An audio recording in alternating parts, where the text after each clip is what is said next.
Excellence, Monsieur le Président de la République de Zambie,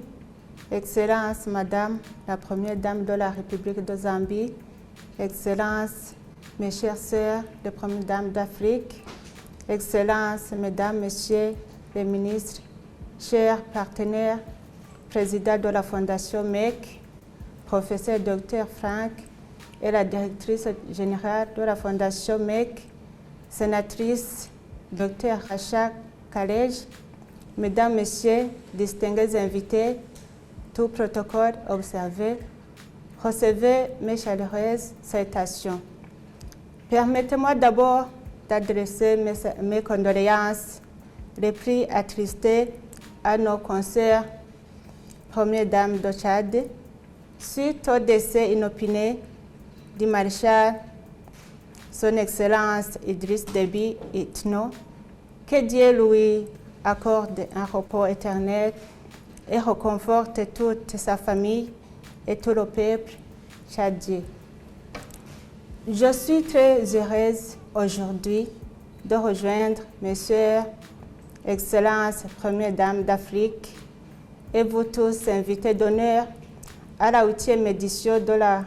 conférence annuelle de la Fondation MEC, dénommée Africa Asia Luminary. Et c'est un réel plaisir pour moi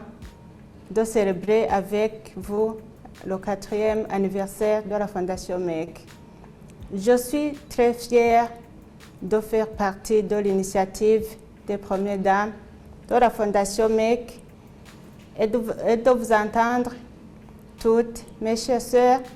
parler de vos riches expériences et programmes de vos pays respectifs. En tant qu'ambassadrice de la Fondation MEC, plus qu'une mère et partenaire à long terme de la Fondation MEC, je suis très reconnaissante et satisfaite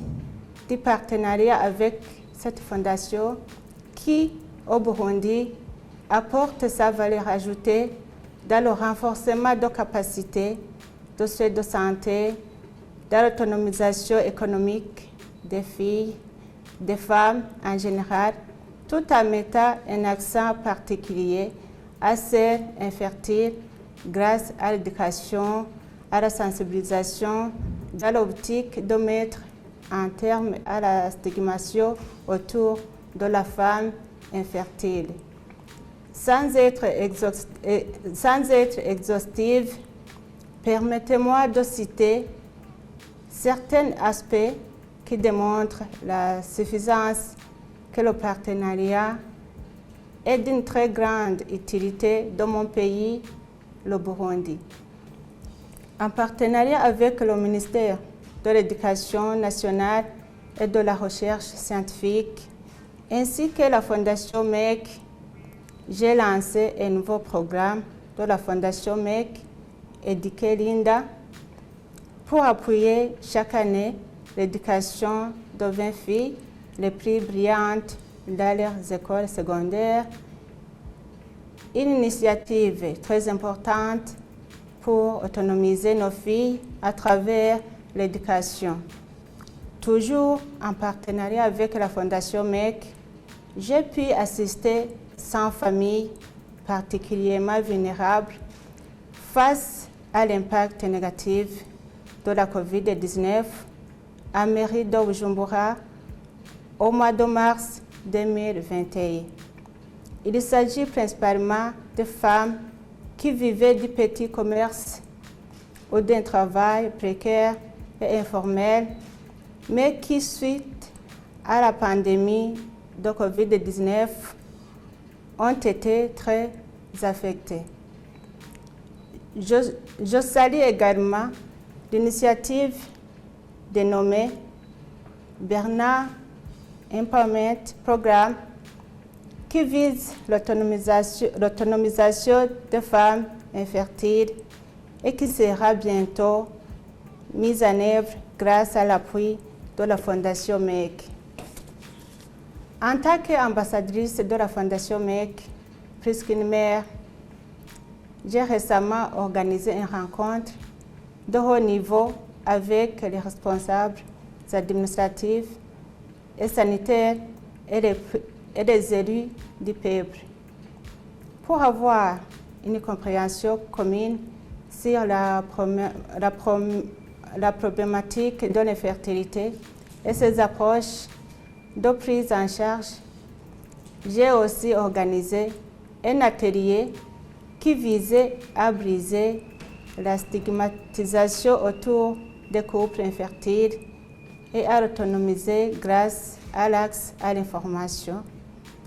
à l'éducation, à la santé et au changement de mentalité. Il est triste de savoir que les femmes uniquement sont tenues responsables à l'infertilité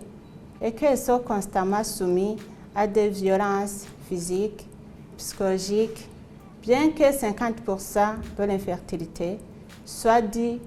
aux hommes. Nous devons encourager les hommes à parler, à discuter ouvertement de leurs problèmes d'infertilité et à savoir que la fertilité est une responsabilité partagée. Je ne le dirai jamais assez, la sensibilisation à travers les médias traditionnels et sociaux est très essentiellement pour créer un changement de culture, pour briser la stigmatisation liée à l'infertilité et pour sensibiliser sa prévention. En ce qui me concerne, je continuerai à travailler en étroite collaboration avec la Fondation MEC pour promouvoir une culture de respect pour les femmes, qu'elles aient des enfants ou non, car elles sont toutes presque des mères. Ensemble, nous allons les aider à s'autonomiser grâce à l'accès à l'éducation, à l'amélioration de la santé, élément essentiel pour le développement socio-économique. Toujours dans le cadre de redonner de l'espoir à la femme et œuvrer pour sa dignité, j'ai personnellement lancé au mois d'août 2020 une campagne de réparation des fistules obstétriques et un chantier est en cours pour construire et équiper des bâtiments qui serviront d'extension du centre de traitement et de prise en charge des femmes souffrant de cette maladie.